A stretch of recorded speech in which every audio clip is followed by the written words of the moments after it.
Good morning and welcome to my garden.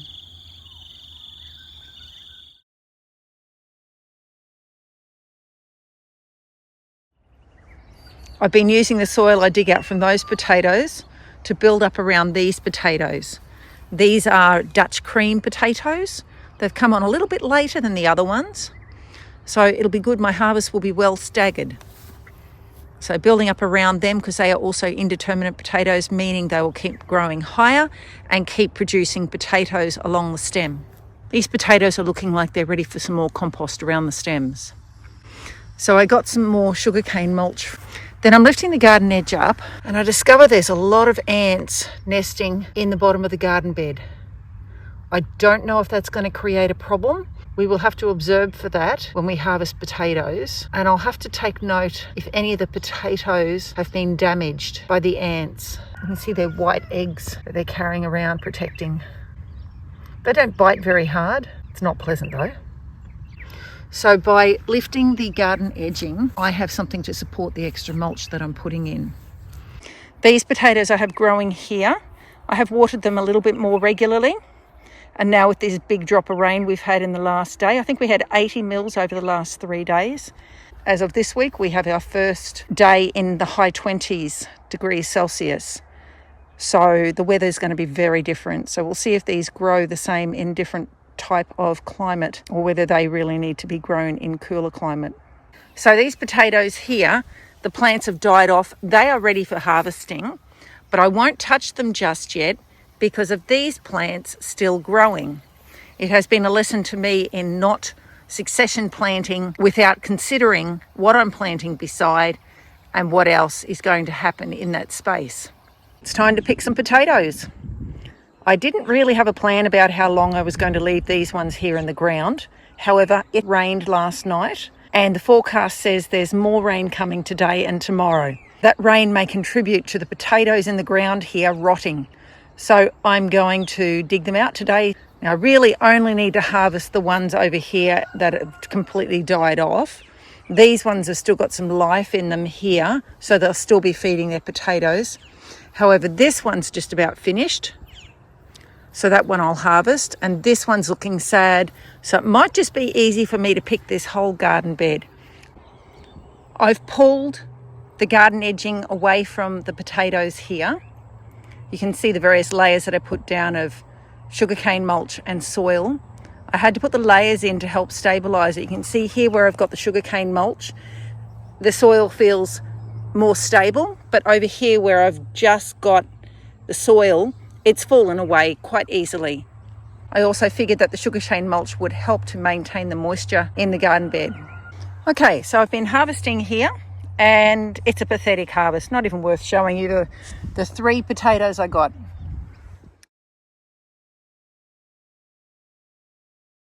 These ones are Kipfler and they're supposed to be determinate, which means I don't need to build up around the stems. And all the potatoes I produce will be under the ground where the original roots were.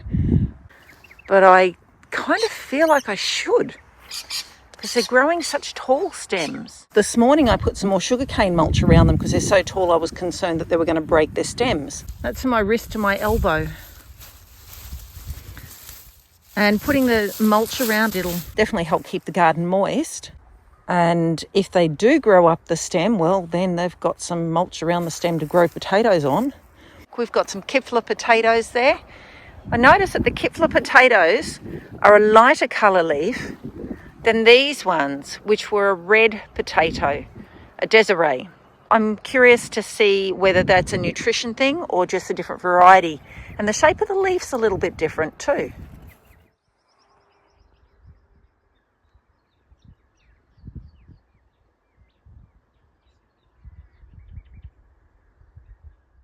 Today I'm going to harvest my Kipfler potatoes. I actually learned that Kipfler potatoes have an Austrian name and they're very popular in Austria for a salad, potato and mayonnaise salad. It's something that's become very popular in Australia and it's definitely something I grew up with. So Kipfler potatoes work great for this because they hold their shape when they are boiled and when they are oven baked. They're not good for frying or mashing. But potato salad sounds fantastic to me. Okay, so I've dug them out a little bit. You can see where the bottom of the soil was. And see where the plants were. Looks like I snapped that one off. And you see where the potatoes are. They're pretty close to the surface. Okay, this is interesting. Here's the bottom of the plant with the potatoes attached. These two little ones snapped off. And this dark one here, I believe that's the original seed potato. Now, when I was planting Sebago potatoes, every time I dug up the plant, the Sebago potato was completely mush. It was like jelly. It was completely mush. But this one here, you can see it's a little bit drained. It's a little bit tired, but it's still whole. I'm putting a lot of pressure into pressing on that, and it's whole. So that's interesting. It makes me wonder if this plant wasn't quite ready to die, or if it just died because of the change of season. So I more than doubled my harvest, but still not the harvest of potatoes I'm hoping to achieve one day. Okay, second plant out, and this one looks much better. So this was one plant, one seed potato. Here you can see the one seed potato. You can see it's got that jelly consistency that the other ones had. It's just kind of starting to melt and go yucky. I wonder if this potato was slower at growing and therefore still had some energy in it. So this one was right near the edge of the patch, right on the edge of the garden bed. Whereas this one was the next plant in, so it was about 30 centimetres from the edge of the garden patch. Another thing I'm noticing, these nodules. I don't know what that indicates. I'm going to have to learn about that.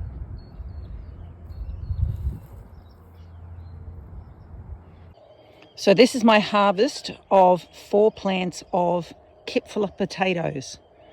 This bush here did quite well. I'm pleased with what it produced. And you can see the seed potato and how many, so it's at 1, 2, 3, 4, 5, 6, 7, 8, 9, 10. It's about 10 times the produce, that's all right. This one, not so many. And this one did well. This one, the seed potato, the original one, was well rotted. So 1, 2, 3, 4, 5, 6, maybe 7 times. That's all right.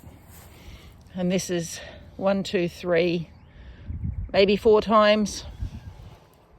And this one, 1, 2, 3, maybe 4 times. So I got more than I planted, but not as many as I'd like. Now, I do know that potatoes will produce well if you water them well. This bed was not watered very much. I intend to set up some dripper hoses. They will keep the next crop that I plant in this bed well watered. But that's just one row. I got 4 more to go. Previously, this row was my chop and drop row. And then I realised it'd be better to put the vegetables on the north and the chop and drop on the south. So I then piled soil on top of the chop and drop so that I could plant vegetables on this side. If you have a look here, you can see the broken pieces of leaves and the sticks. And digging through here, it feels moist, it feels more organic, and there are worms here where there haven't been in other places. So the potatoes I planted on top of the soil, and then I heaped up more soil on top of them. That soil was on the layer of chop and drop here, where I've got all the sticks and the branches. They are still there, and the potatoes have not penetrated below. The roots have gone down, but there are no potatoes down in that stick layer. Another thing I'm observing with regard to the sugarcane mulch, it's very moist in the sugarcane, but not so much in the soil. The soil kind of feels tacky, but it doesn't feel overly moist. I'm wondering if it would be better to have a mixture of sugarcane through the soil to maintain a uniform moistness. This looks like a fairly big bunch of potatoes here. So here's my total harvest of my Kipfler potatoes. There's 1.4 kilos in there. I started by planting 400 grams of potatoes. So I guess I've done all right. I've trebled my harvest.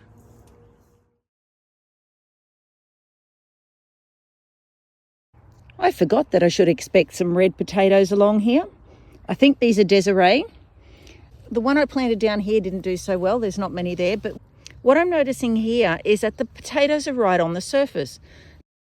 Desiree potatoes are indeterminate, which means they will grow up the stem if you pile soil and mulch around them. Now these ones, I've just pulled the mulch back and they're right on the surface of the soil, but not at all in the mulch. I'm wondering if that's because the mulch wasn't moist enough.